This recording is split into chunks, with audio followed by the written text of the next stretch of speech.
A common perception amongst Filipinos is that a public market stinks. Mabaho, madumi, magulo. And the odor that assaults our nostrils is not just because of the fish and other produce sold in its wet section, kundi dahil sa basura, the garbage produced in the market. On the average, almost every public market contributes 10% of the total waste generated by a city or town. The waste is produced by the different sections of the public market. The meat section, the fish section, vegetables and fruit section, dry goods, storage, eatery. All these can change. Public markets can be transformed. They can change for the better. At dapat lang. Dahil sa ating mga palengke natin binibili, ang ating mga pagkaing inuuwi sa ating mga tahanan, along with other goods that we bring physically into our homes. To make sure that public markets are sanitary and in the interest of protecting the public's health, the DENR launches solid waste management in public markets. With the help of LGUs, NGOs, and other private organizations, meaningful changes will be instituted to reach eventually the ultimate goal of the country: zero waste. Let's visit this public market. Under the supervision and jurisdiction of its local government unit, we are happy to note that in this public market, nagsimula na silang sumunod sa RA 9003. And there are mechanisms in place na tinutulungan ng mga tindera na gawin ng segregation. Sa pamilihang ito, ang kalakaran, segregate at source. The city's garbage collectors will not pick up waste that is not segregated. Kaya't ang mga tindera dapat sumunod sa patakaran. Makikita rin ang iba't ibang klase ng mga basurahan dito na nakalagay sa mga strategic na lugar. Dapat naaayon ang trash receptacle sa klase ng basura. Recyclables, nabubulok, di nabubulok, nabubulok na compostable. Now, ano-anong basura ang dapat itapon sa bawat isa? Basurahan number 1, mga nabubulok or compostable. The primary waste produced by public markets are of two kinds. The first is the waste produced by the market's own products for sale. Pinagtalupan, pinaglinisan, pinagkatayan, basically organic and therefore compostable. Dahil dito, ang lahat ng waste na galing sa mga tindera ng karne at isda ay tinatapon sa mga basurahan na bagay sa mga nabubulok.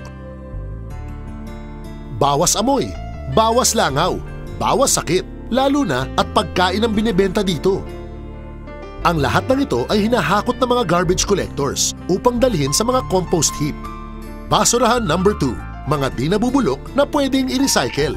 Plastic, bote, metals, aluminum. Ilang mga local governments ang nagpasa na ng mga ordinansa to regulate the use of plastic.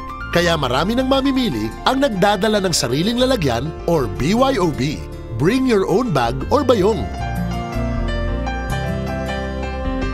Ang mga basurang di nabubulok na pwedeng i-resiklo ay dapat dalhin sa MRF or Materials Recovery Facility. Lahat ng palengke ay dapat lamang na magtayo ng MRF.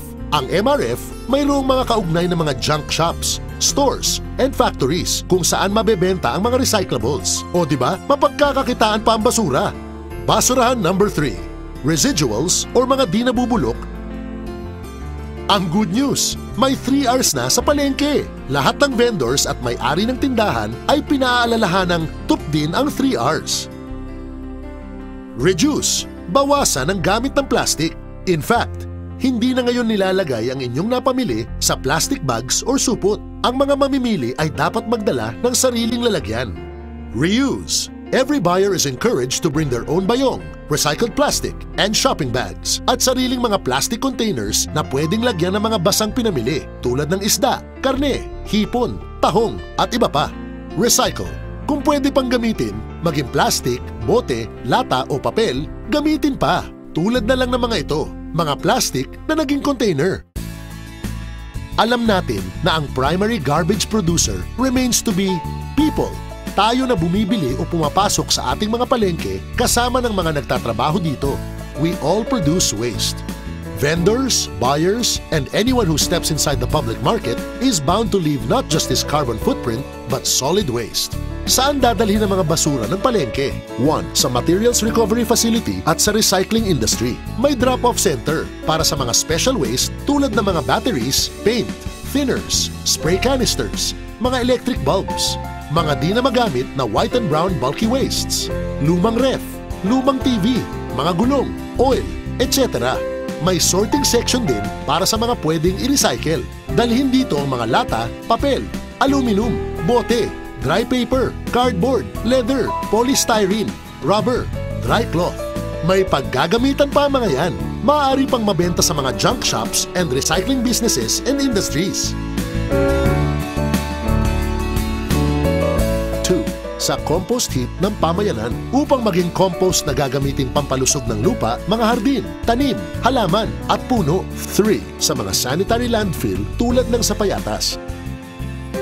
The DENR, with the help of the LGUs, looks forward to recognizing the public markets that implement proper solid waste management.